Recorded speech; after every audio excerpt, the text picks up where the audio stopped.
Bagaimana jika kamu bisa membuka kekuatan tersembunyi di dalam dirimu yang membuat kejahatan gemetar di hadapanmu?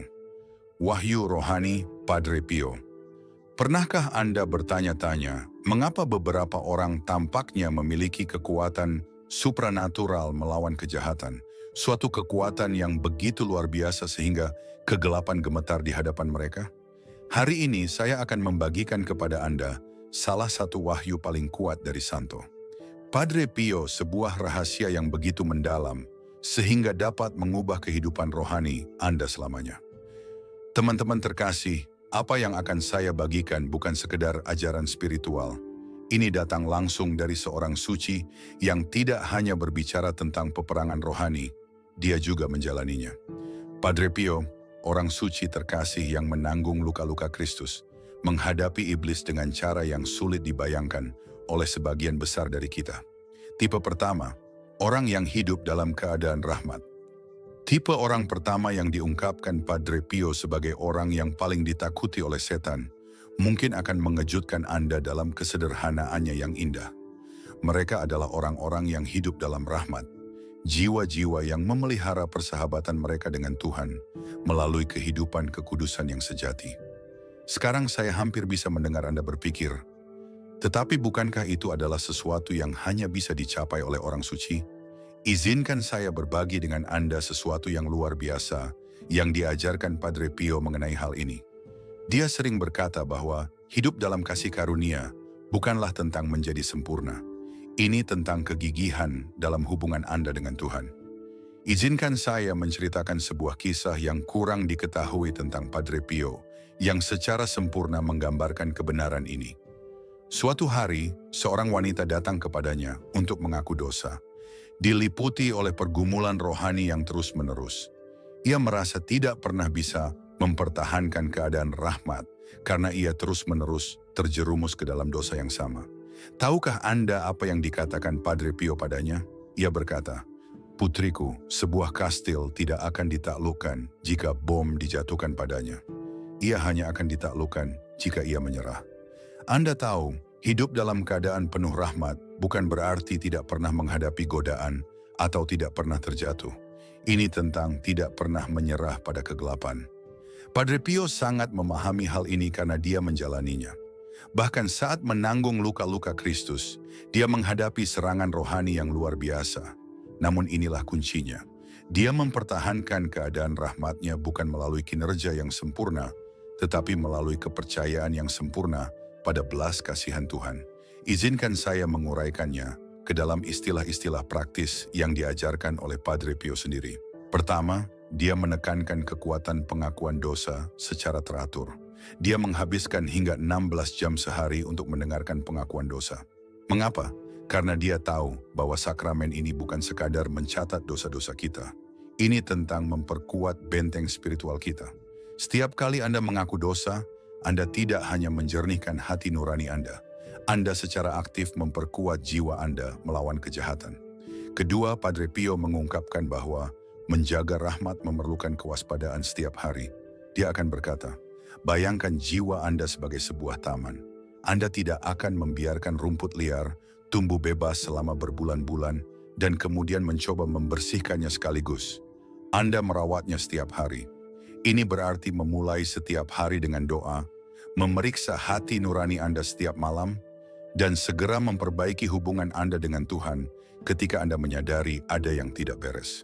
Namun ada sesuatu yang sangat indah yang Padre Pio ingin semua orang pahami. Iblis tidak takut pada orang-orang ini karena mereka sempurna. Dia takut pada mereka karena mereka gigih. Setiap kali mereka jatuh, mereka bangkit kembali. Setiap kali mereka berbuat dosa, mereka kembali kepada Tuhan. Setiap kali mereka merasa lemah, mereka bersandar pada kekuatan Tuhan. Coba pikirkan, ketika Yesus dicobai di padang gurun, apa yang paling ditakuti setan? Bukanlah kuasa Yesus untuk melakukan mukjizat. Itu adalah kesatuan sempurnanya dengan Bapa. Ini adalah persatuan yang sama yang tersedia bagi Anda melalui kehidupan yang penuh kasih karunia. Dan inilah pengamatan Padre Pio yang mungkin mengubah seluruh perspektif Anda. Semakin ganas iblis menyerang Anda, semakin besar kemungkinan Anda hidup dalam kasih karunia. Mengapa? karena musuh tidak membuang waktu untuk menyerang benteng yang sudah ditaklukkannya. Tipe kedua, orang yang doanya mendalam. Tipe orang kedua yang membuat setan gemetar adalah orang yang telah menemukan apa yang disebut Padre Pio sebagai senjata pamungkasnya. Orang-orang yang berdoa dengan sungguh-sungguh, bukan hanya mereka yang berdoa sesekali, tetapi mereka yang menjadikan doa sebagai nafas mereka. Izinkan saya berbagi sesuatu yang luar biasa tentang kehidupan doa Padre Pio yang hanya diketahui sedikit orang. Rekan-rekan biarawannya sering menemukannya di selnya pada malam hari, sedang terlibat dalam pertempuran fisik yang nyata. Ketika mereka bertanya kepadanya tentang perjumpaan ini, dia mengungkapkan sesuatu yang mencengangkan. Iblis sedang berusaha menghalangi saya untuk berdoa, karena dia tahu bahwa setiap doa yang tulus melemahkan cengkeramannya pada jiwa-jiwa. Coba pikirkan sejenak, musuh jiwa kita begitu terancam oleh doa-doa seseorang, sehingga dia secara fisik berusaha menghentikannya. Mengapa? Karena Padre Pio memahami sesuatu yang mendasar tentang doa yang banyak di antara kita lupakan. Doa bukan sekadar berbicara kepada Tuhan, itu menggunakan kekuatan spiritual. Padre Pio sering berkata, doa adalah oksigen jiwa, namun yang ia maksudkan bukanlah doa yang tergesa-gesa dan teralihkan di sela-sela aktivitas. Dia berbicara tentang doa yang menembus surga itu sendiri. Izinkan saya berbagi dengan Anda bagaimana dia mengajar anak-anak rohaninya untuk berdoa dengan cara ini. Pertama, beliau menekankan apa yang disebutnya doa hati. Dia akan mengatakan, lebih baik berdoa satu salam Maria dengan cinta yang mendalam daripada 100 kali dengan gangguan. Beliau mengajarkan bahwa iblis tidak takut pada kuantitas doa kita, namun pada kualitasnya, kasih dan iman yang kita curahkan ke dalamnya. Ada seorang pengusaha yang pernah datang menemui Padre Pio dan mengeluh bahwa ia tidak punya waktu untuk berdoa. Padre Pio bertanya kepadanya, apa yang Anda lakukan ketika Anda terjebak kemacetan, ketika Anda sedang mengantri, ketika Anda terbangun di malam hari? Kemudian beliau mengungkapkan kebenaran yang mendalam. Doa tidak memerlukan waktu berjam-jam, yang dibutuhkan adalah hati. Namun inilah yang membuat iblis benar-benar gemetar, doa yang tekun. Padre Pio mengajarkan bahwa doa yang paling ampuh adalah doa yang terus dilakukan, bahkan ketika kita tidak melihat hasil langsungnya. Dia akan berkata, iblis dapat menanggung banyak hal, tetapi dia tidak dapat menanggung jiwa yang terus berdoa. Berbicara tentang kegigihan dalam berdoa, teman-teman terkasih, saya ingin berbagi sesuatu yang istimewa dengan Anda. Banyak di antara Anda yang bertanya, bagaimana memperdalam kehidupan doa Anda dan memahami lebih banyak tentang ajaran spiritual Padre Pio. Itu sebabnya kami menciptakan sesuatu yang luar biasa, Rahasia Spiritual Saint Padre Pio. Ini bukan sekadar buku spiritual, ini adalah harta karun berupa doa-doa Padre Pio yang paling kuat, wawasan spiritualnya yang terdalam, dan panduan praktis untuk menerapkan ajarannya dalam kehidupan Anda sehari-hari. Di dalamnya, Anda akan menemukan metode doa pribadinya, strategi peperangan rohaninya, dan devosi suci yang ia gunakan untuk menjaga hubungannya yang luar biasa dengan Tuhan.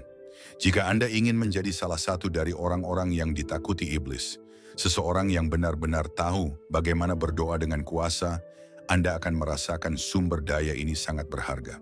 Tautannya ada pada deskripsi di bawah ini. Jangan lewatkan kesempatan ini untuk mengubah kehidupan spiritual Anda melalui kebijaksanaan Padre Pio.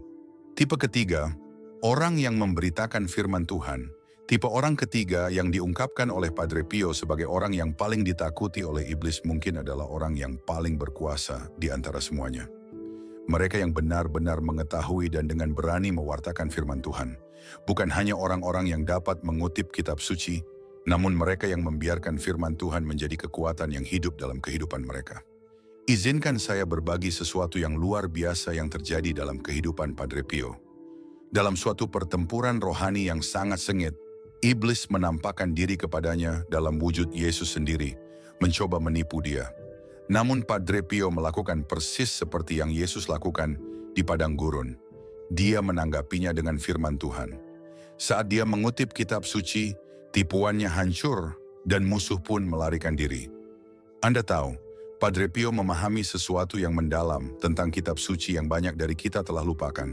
Dia akan berkata, firman Tuhan bukan sekedar teks di halaman, itu adalah pedang yang menembus setiap penipuan. Ketika dia menasihati orang-orang yang bergumul dengan serangan rohani, dia sering mengatakan kepada mereka, masalahmu bukan karena iblis itu kuat, tapi karena cengkeramanmu pada firman Tuhan lemah. Ada seorang wanita yang pernah datang menemui Padre Pio, tersiksa oleh ketakutan dan kecemasan yang terus-menerus. Daripada melakukan pemberkatan yang rumit, tahukah Anda apa yang dia lakukan? Dia membuka Alkitabnya dan menunjukkan Mazmur 91 padanya. Lalu dia mengatakan sesuatu yang mendalam. Bacalah ini setiap hari, bukan sebagai ritual, tapi sebagai makanan rohanimu. Iblis bisa menolak doa kita, tapi dia tidak bisa melawan firman Tuhan yang diucapkan dalam iman. Namun inilah yang membuat kategori ketiga ini begitu kuat. Kategori ini menggabungkan ketiga elemen yang paling ditakuti iblis. Ketika Anda benar-benar mengenal firman Tuhan, hal itu akan membuat Anda tetap berada dalam rahmat dengan mengungkapkan kebenaran Tuhan. Hal itu mengisi kehidupan doa Anda dengan janji-janji ilahi.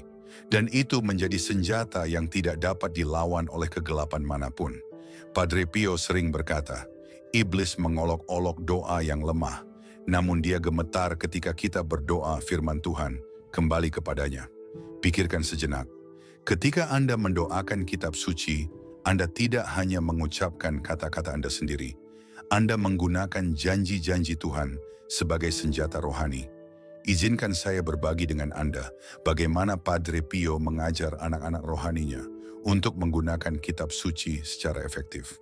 Dia tidak hanya menyuruh mereka membaca Alkitab, dia menunjukkan kepada mereka bagaimana membiarkan hal itu mengubah pikiran mereka. Ketika Anda membaca firman Tuhan, dia akan berkata, bayangkan Anda tidak hanya membacanya, bayangkan Anda memakannya, membiarkannya menjadi bagian dari diri Anda. Dan inilah sesuatu yang luar biasa yang Padre Pio perhatikan. Orang-orang yang paling sedikit menghadapi serangan rohani, belum tentu mereka yang paling banyak berdoa, namun mereka yang telah memenuhi pikirannya dengan kitab suci. Mengapa? Sebab jelasnya, pikiran yang dipenuhi firman Tuhan tidak akan memberikan ruang bagi kebohongan musuh. Pikirkan lagi tentang Yesus di padang gurun. Pada setiap pencobaan, dia menjawab, ada tertulis. Dia tidak berdebat dengan iblis. Dia tidak bernegosiasi. Ia hanya menyatakan firman Tuhan sebagai kebenaran mutlak. Ini adalah kekuatan yang tersedia bagi Anda ketika Anda benar-benar mengetahui dan memberitakan kitab suci. Implementasi praktis.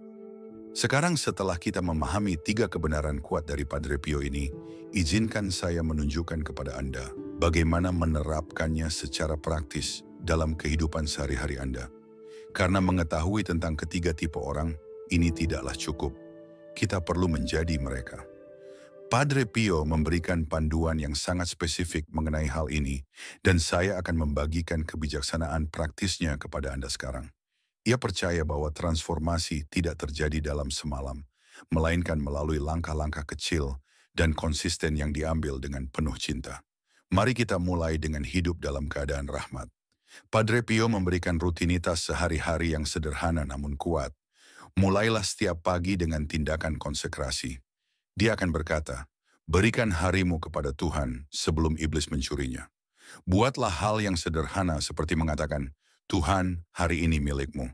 Kemudian sepanjang hari Anda, perlakukan jiwa Anda seperti sebuah taman. Cabutlah rumput liar dosa segera setelah Anda menyadarinya melalui tindakan penyesalan yang cepat. Untuk mengembangkan kehidupan doa yang kuat, Padre Pio mengajarkan apa yang disebutnya aturan suci 5 menit. Dia akan berkata, beri Tuhan perhatian penuh selama 5 menit, dan dia akan memberi Anda kekuatan sepanjang hari. Mulailah dengan doa terfokus selama 5 menit setiap pagi, kemudian tingkatkan secara bertahap seiring dengan bertumbuhnya otot rohani Anda yang lebih kuat. Namun ada hal penting dalam doa yang ditekankan oleh Padre Pio. Konsistensi lebih penting daripada panjangnya. Dia akan berkata, lebih baik berdoa 5 menit setiap hari daripada 5 jam sebulan sekali. Ingat, kita tidak berusaha membuat Tuhan terkesan. Kami sedang membangun hubungan. Untuk menerima firman Tuhan, Padre Pio merekomendasikan apa yang disebutnya pernapasan spiritual. Ambillah satu ayat, satu saja, dan bawalah bersama Anda sepanjang hari. Tarik napas pada saat-saat tenang. Biarkan itu menjadi tameng Anda ketika tantangan muncul. Beliau akan berkata, satu ayat yang dihafal lebih baik daripada 100 ayat yang dihafal. Inilah tantangan praktis yang akan diberikan Padre Pio kepada anak-anak rohaninya. Pilihlah satu ayat kitab suci yang sesuai dengan situasi Anda saat ini. Tuliskan, bawalah, lihatlah setidaknya 3 kali dalam sehari, dan doakan sebelum Anda tidur. Lakukan ini selama 1 minggu, dan perhatikan bagaimana kekuatan rohani Anda bertumbuh. Namun mungkin nasihat praktis paling ampuh yang diberikan Padre Pio adalah tentang menggabungkan ketiga elemen tersebut. Dia menyebutnya Trinitas Peperangan Rohani. Mulailah hari Anda dalam rahmat melalui doa pagi, bekali diri Anda dengan satu ayat kitab suci, dan kembali ke keduanya sepanjang hari. Anda tahu, apa yang membuat praktik-praktik ini begitu ampuh adalah kesederhanaannya. Iblis tidak takut dengan rumusan rohani yang rumit. Dia takut pada jiwa-jiwa yang konsisten dan setia yang tidak mau menyerah. Seperti yang dikatakan Padre Pio, kemenangan terbesar musuh adalah membuat kita berpikir bahwa kita terlalu lemah untuk melawan, namun dengan rahmat Tuhan, doa, dan firman-Nya, kita menjadi lebih kuat dari yang dapat kita bayangkan. Saat kita menutup perjalanan penuh makna ini melalui wahyu-wahyu sains, Padre Pio, hati saya dipenuhi rasa kagum dan inspirasi, dan saya berharap Anda merasakan hal yang sama. 3 tipe orang ini, mereka yang hidup dalam keadaan rahmat, mereka yang menjadikan doa sebagai napas hidup, dan mereka yang menjadikan firman Tuhan sebagai kekuatan hidup, bukanlah cita-cita yang hanya untuk para santo, melainkan panggilan bagi kita semua, sebuah cetak biru untuk mengubah hidup kita menjadi benteng melawan kegelapan. Merenungkan kehidupan Padre Pio, saya terkesan oleh keteguhannya yang luar biasa.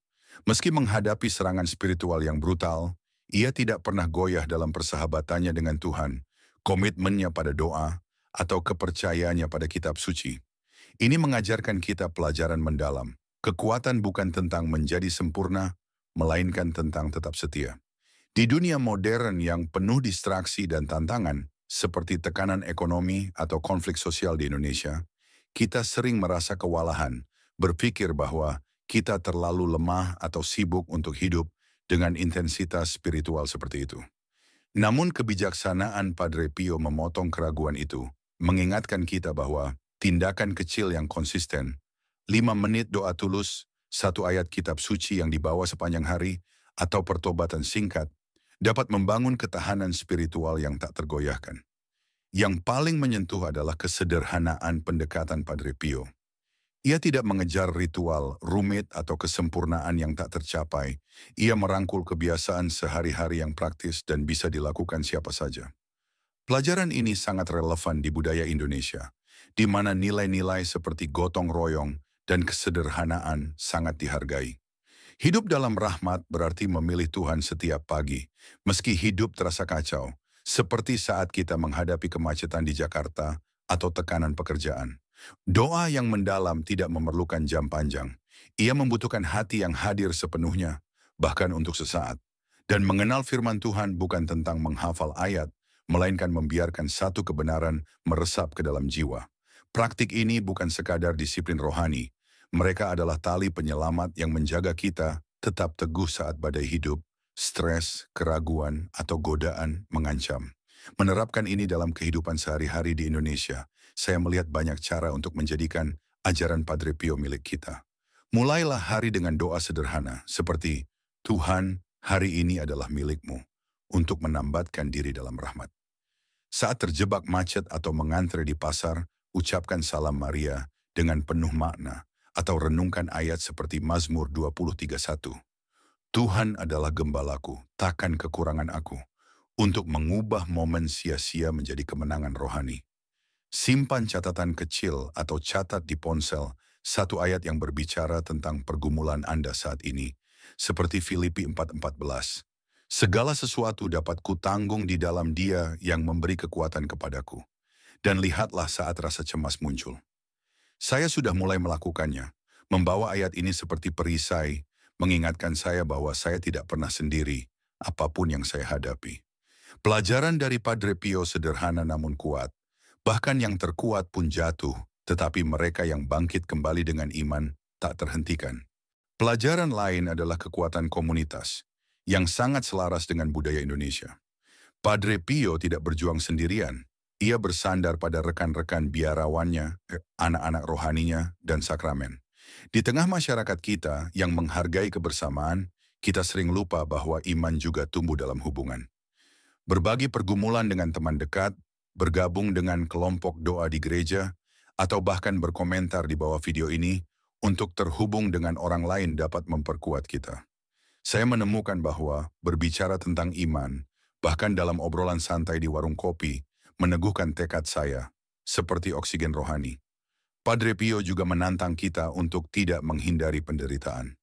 Ia menanggung rasa sakit fisik dan spiritual, namun menemukan sukacita dalam Tuhan. Di Indonesia, di mana kita sering menghadapi tantangan seperti bencana alam atau kesulitan ekonomi, teladannya mendorong kita untuk menghadapi salib kita dengan keberanian, entah itu pekerjaan yang berat, hubungan yang tegang, atau kehilangan pribadi. Secara praktis, saya berkomitmen untuk mengadopsi Trinitas Peperangan Rohani Padre Pio. Setiap pagi saya akan mempersembahkan hari saya kepada Tuhan. Saya akan menyisihkan 5 menit untuk doa terfokus, mungkin saat istirahat minum teh, dan memilih satu ayat seperti Matius 11:28. Marilah kepadaku, semua yang letih lesu dan berbeban berat, dan aku akan memberikan kelegaan kepadamu, untuk dibawa sepanjang hari. Langkah kecil ini terasa bisa dilakukan, bahkan dengan jadwal padat, dan sudah mengubah cara saya menghadapi stres. Saya juga akan menjadikan pengakuan dosa sebagai kebiasaan bulanan, bukan hanya saat merasa cukup buruk. Karena saya sekarang melihat itu tentang memperkuat jiwa, bukan hanya menghapus rasa bersalah. Praktik ini bukan tentang mendapatkan kasih Tuhan. Mereka tentang membuka diri untuk menerimanya lebih penuh. Kata-kata terakhir Padre Pio kepada anak-anak rohaninya. Ketakutan terbesar iblis bukan kekuatan kita. Itu adalah keputusan kita untuk tetap setia meski kita lemah, adalah seruan untuk bertindak. Di tahun 2025, dengan tantangan seperti krisis ekonomi atau perpecahan sosial, pesan ini terasa mendesak. Kita tidak lemah, kita dilengkapi dengan rahmat, doa, dan firman Tuhan. Kesimpulan saya jelas, saya tidak perlu menjadi santo untuk memulai. Saya hanya perlu berkata ya kepada Tuhan hari ini dan setiap hari sesudahnya. Ini bukan pilihan sekali jadi, melainkan komitmen harian seperti janji keluarga yang diperbarui melalui tindakan. Jadi teman-teman, mari kita bertindak. Jika video ini menggugah hati Anda, tekan tombol suka untuk menyebarkan cahaya ini kepada orang lain. Bagikan dengan seseorang yang membutuhkan semangat. Bagikan Anda bisa jadi penyelamat mereka. Berlangganan dan tekan lonceng notifikasi untuk lebih banyak ajaran seperti ini, karena kita menjalani perjalanan ini bersama. Di kolom komentar, ketik, "Saya pilih iman," atau bagikan ayat kitab suci favorit Anda untuk menginspirasi orang lain. Suara Anda berarti, dan setiap komentar membangun komunitas kita. Jangan lewatkan rahasia spiritual sign. Padre Pio tautannya ada di bawah untuk mendalami kebenaran yang mengubah hidup ini. Mari kita jadi orang-orang yang ditakuti kegelapan, bukan karena kita sempurna, melainkan karena kita setia.